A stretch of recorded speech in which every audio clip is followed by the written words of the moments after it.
There is a quiet belief many people carry without ever naming it. It sits beneath daily routines, beneath polite smiles, beneath the calm way life appears from the outside. Everything looks fine. Work continues, days pass, conversations happen. Yet somewhere inside there is a heavy question forming, asking if something is wrong with you. Not broken in a loud way, not falling apart where others can see, just a quiet sense of being slightly off, like everyone else received instructions you somehow missed. So you stay quiet, you learn to manage, you learn to function, and slowly silence begins to look like strength. People notice how calm you are, how patient, how composed. They assume you are okay because you are not asking for anything. But silence is often mistaken for peace, when sometimes it is only tiredness learning how to hide. Inside, the weight keeps growing. Thoughts repeat themselves late at night. Memories return without warning. Regrets speak softly but often. And still you show up the next day, appearing unchanged. This contrast becomes confusing. If life looks normal, why does it feel so heavy? Over time you start believing the problem must be you, that needing rest or understanding or space means something is wrong, so you carry it quietly, hoping it will pass. This story begins there, in that quiet misunderstanding, not to fix it, just to finally notice it. It is a place where nothing dramatic happens, yet everything feels important, where being quiet is not a choice but a habit learned over time, where you are present yet unseen, where the heart waits patiently, not for answers but for someone to listen without correcting, and hopes this moment might finally feel safe enough to stay and breathe slowly, honestly, quietly again here. When the silence stays too long, others begin to notice it differently, not as something gentle, but as something that needs attention. Concern arrives with good intentions, questions turn into suggestions, suggestions turn into instructions. Slowly, emotions stop being experiences and start becoming problems to solve. Someone listens, but only halfway. They hear enough to respond, not enough to understand. Every feeling is met with a reason, every sadness with a solution, every pause with advice meant to move you on. No one means harm, yet each attempt to fix something that was never broken leaves a quiet bruise. You begin to explain yourself more carefully, you soften your words, you hide the messy parts, because each time you share honestly, it comes back to you as a mistake. Too sensitive, too quiet, thinking too much, feeling too deeply. The intention is care, the impact is distance. Over time, you stop trusting your own emotions. If everyone treats them like errors, maybe they are. Maybe your sadness is unnecessary. Maybe your exhaustion needs discipline, not understanding. So you learn to correct yourself before anyone else can. Listening disappears, instruction replaces presence, conversations feel transactional, like something must be achieved before silence is allowed, and the loneliness grows in a strange way, not from being alone, but from being constantly managed. Inside, frustration builds quietly, not anger, just the tired sadness of realizing that what you needed was never repair. It was space, it was patience, it was someone staying without trying to change the shape of your feelings at all. And in that gap between feeling and fixing, something fragile learns to retreat, believing that being understood is a luxury, not a need, and that silence might be safer than being corrected again in moments like these alone, quietly. There comes a time when explaining yourself starts to feel heavier than staying quiet. You try to put feelings into words, choosing them carefully, hoping this time they will land gently. You speak calmly, you clarify, you repeat, yet something keeps missing the mark. People hear the sentences, but not the meaning. They respond to the surface, not the weight underneath. What you meant as honesty is received as confusion. What you offered as vulnerability is met with advice, debate, or dismissal. Each misunderstanding is small, but they stack quietly. At first you try harder, you give more context, you soften your tone, you apologize for emotions that already feel like a burden. Speaking becomes work, and still being heard remains rare. Over time, hope begins to thin, not dramatically, just enough to notice. You start shortening your answers. You nod instead of explaining. You let assumptions stand because correcting them costs too much energy. The contrast becomes clear. You are talking, but you are not connecting. This is where loneliness changes shape. It is no longer about being alone. It is about being present and unseen, about sharing pieces of yourself that return unchanged, untouched. Eventually, silence offers something speaking no longer does: safety, protection, quiet control. You stop explaining, not because you have nothing to say, but because you are tired of saying it into empty space. Silence becomes armor, not peaceful, but necessary, a way to keep what remains of you from being reshaped, misunderstood, or slowly worn down by conversations that never truly meet you where you are. It is not relief, but survival, a quiet decision made without ceremony, where protecting your inner world feels kinder than hoping again, and withdrawal slowly replaces the wish to be understood at all by anyone anymore now here. The silence outside slowly turns into a voice inside. At first, it sounds familiar, almost helpful. It repeats things you have heard before, things said with concern, or patience, or disappointment. Try harder, be calmer, don't feel so much. Over time, that voice stops sounding like others and starts sounding like you. You notice it in small moments. When you rest, it asks if you deserve it. When you feel sad, it questions why. When you hesitate, it reminds you of past mistakes. The correction that once came from outside now arrives automatically, without anyone else present. There was a time when your thoughts were softer, when mistakes felt human, not defining. But slowly, those outside words became rules you live by.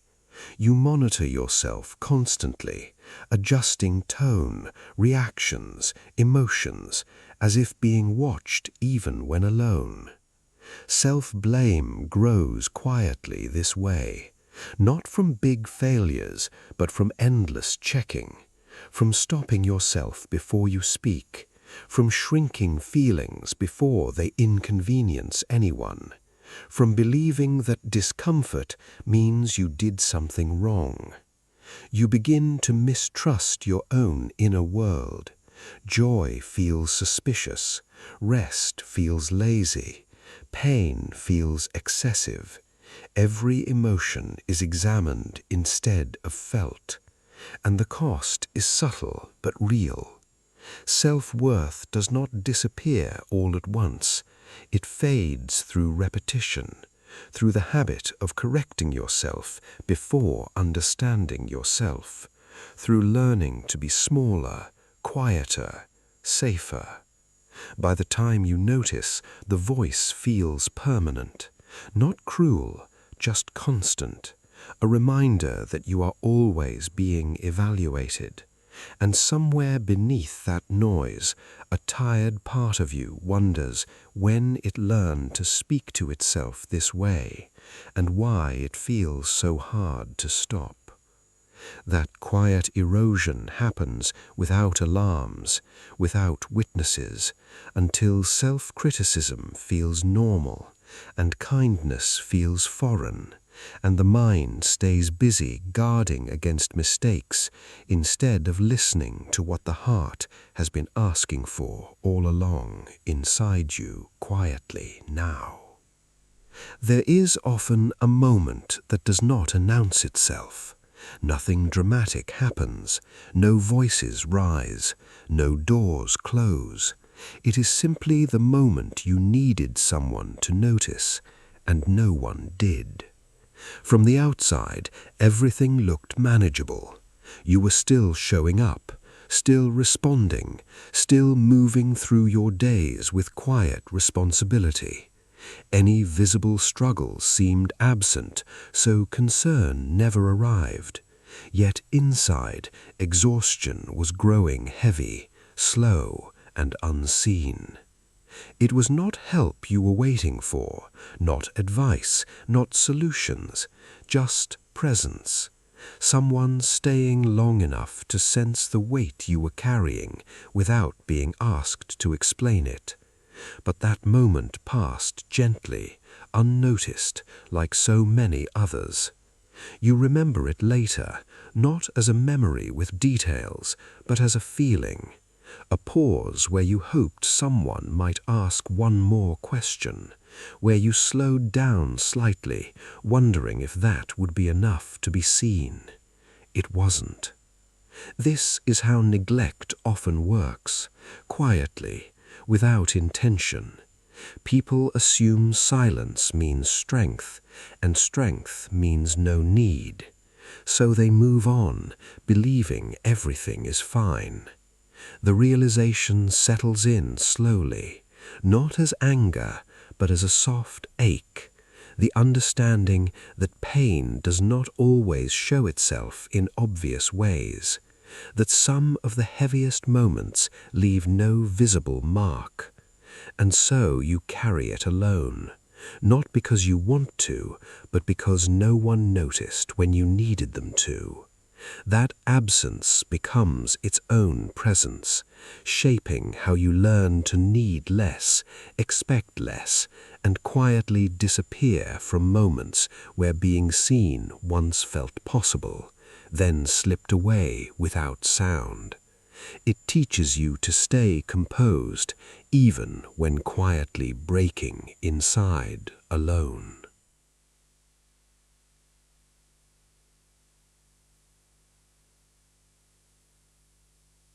Being witnessed is different from being corrected. It asks nothing of you. It does not rush you forward or pull you backward. It stays. It listens. It allows your experience to exist without explanation. When this understanding arrives, the tension softens.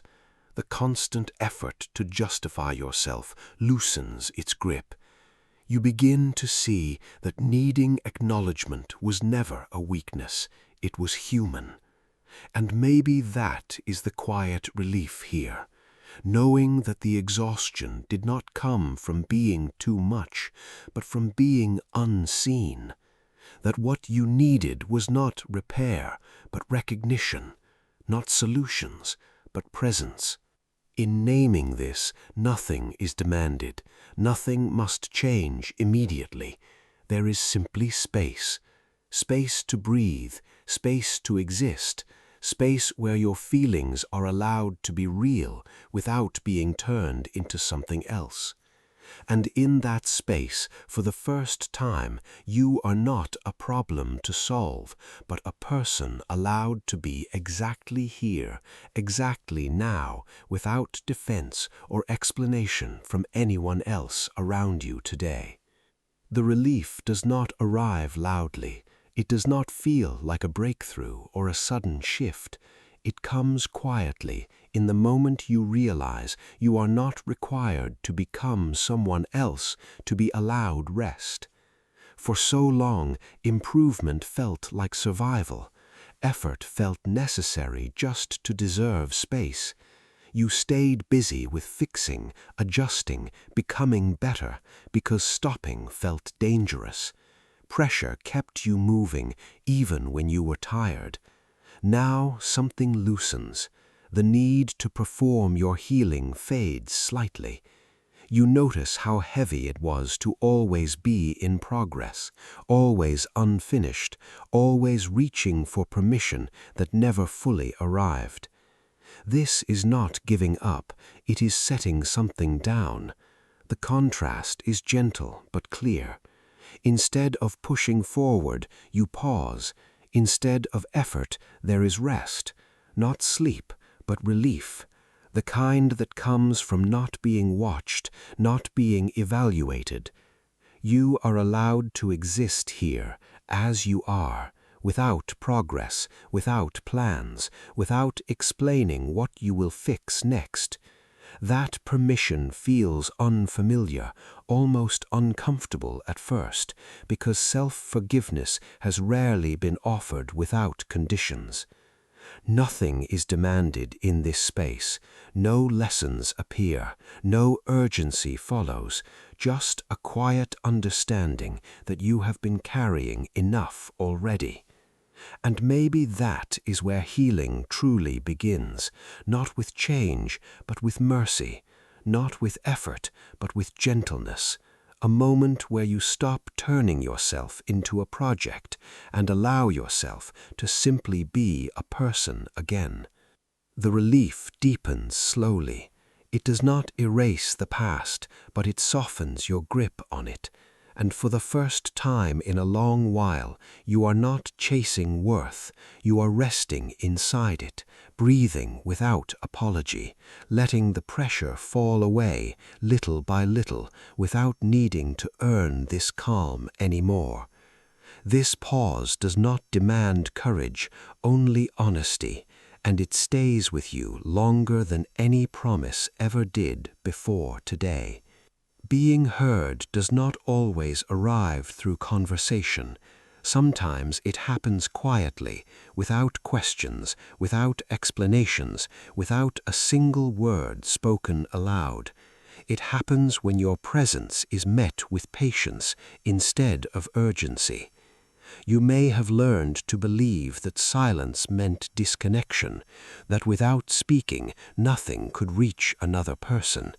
But there is another kind of silence, one that listens rather than withdraws. In this space, your emotions are not required to perform. They do not need clear sentences or strong reasons. They simply exist, and that is enough. Even unspoken, they carry weight. Even unnamed, they matter. The difference is subtle but important. Silence used to protect you from being misunderstood. Now it holds the possibility of being felt without being explained. Connection no longer demands effort. It happens gently, through attention, through stillness, through someone choosing to stay. This is where dignity returns, not through praise or reassurance, but through recognition. The understanding that your inner world has value even when it remains private. Self-blame begins to loosen here. You are no longer at fault for what could not be said. You see that worth was never dependent on articulation. Being heard, then, becomes less about sound and more about presence, less about clarity and more about care. And in that quiet connection, something settles, a sense that you are not invisible, that even in silence you are known enough, that your feelings have a place to rest, without defense, without correction, without needing to prove they deserve space at all. This does not erase loneliness completely, but it changes its shape. Instead of feeling like absence, silence becomes companionship. Instead of emptiness, it offers quiet assurance. You begin to trust that being seen does not always require effort, only shared stillness and time together slowly. You were never broken. That belief was formed slowly, through misunderstandings, through silence, through moments where your humanity was treated like something to correct. But being human was never a flaw. Looking back, you can see how easily pain became proof that you were lacking, failing, behind. Yet pain was only evidence that you were paying attention, that you cared, that you felt deeply in a world that often rushes past feeling. Nothing about you needed repair. What needed care was the space around you, the listening that never came, the patience that was replaced by urgency, the presence that was missing when it mattered most. When you remove the idea of brokenness, something gentle remains. A person who adapted, who learned to be quiet, careful, resilient, not because they were weak, but because they were trying to survive with what they had. Acceptance arrives without instructions. It does not demand change or promise transformation. It simply allows you to rest inside yourself without suspicion, to stop scanning for faults, to stop waiting to become acceptable. You are allowed to be human here, with unfinished thoughts, with quiet emotions, with a past that shaped you but does not define your worth. This ending does not ask you to rise or improve or become more. It invites you to stay, to breathe, to recognize that being heard was always the missing piece, not fixing. And in that recognition, something settles. The long search for what was wrong comes to an end. You are not a problem that finally solved itself.